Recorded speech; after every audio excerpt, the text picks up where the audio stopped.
4 साल का तोरन सिंह एके टीटू को अपनी पुरानी जिंदगी याद आ गई थी। तोरन बचपन से ही मानता था कि उसका पुनर्जन्म हुआ है और वो इस जन्म में अपनी पुरानी जिंदगी में हुए मर्डर के कातिलों को सजा दिलाने के लिए वापस आया है। टीटू ने यह बताया था कि उसका नाम सुरेश था और वो आगरा का रहवासी था और उसकी एक बीवी और 2 बच्चे भी हैं।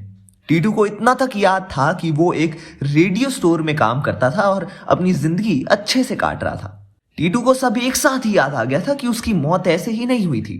टीटू को बहुत क्लियर विजन था कि उससे मारा गया था।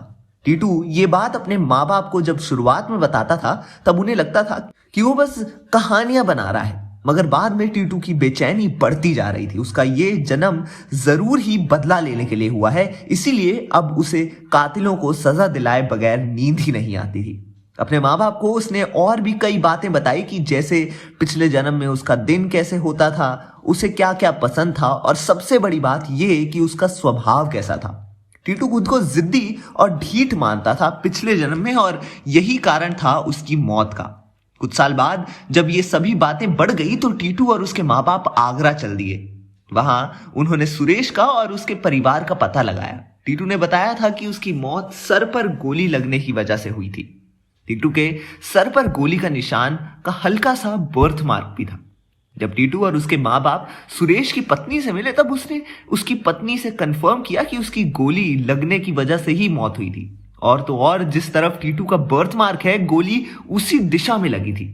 सुरेश की पत्नी ने बताया कि एक दिन वो घर के बाहर कार में उसका और बच्चों का वेट कर रहा था जब कोई आकर उसे गोली मार गया। कातिल का पता अभी तक नहीं चल पाया है। तब टीटू ने अपने कातिल का नाम बताया जो कि उसका ही एक कॉन्ट्रैक्टर था। सुरेश का ये कॉन्ट्रैक्टर उसे बार बार रेडियो स्टोर हटाने के लिए कह रहा था, मगर सुरेश जिद्दी था इसलिए वो ऐसा नहीं करना चाहता था। तब पुलिस ने कॉन्ट्रैक्टर की छानबीन की तो ये बात सच भी निकली। तो हो सकता है करण और अर्जुन में से किसी एक की मौत भी कुछ ऐसी ही दिखाई जाए, जिसके बाद वो अपने कातिलों को सजा दिलाने के लिए पुनर्जन्म ले। तब तक आपको अगर हमारा वीडियो पसंद आया हो तो इसे लाइक और शेयर जरूर करें और देखते रहिए हमारा चैनल बॉलीग्राज स्टूडियोज।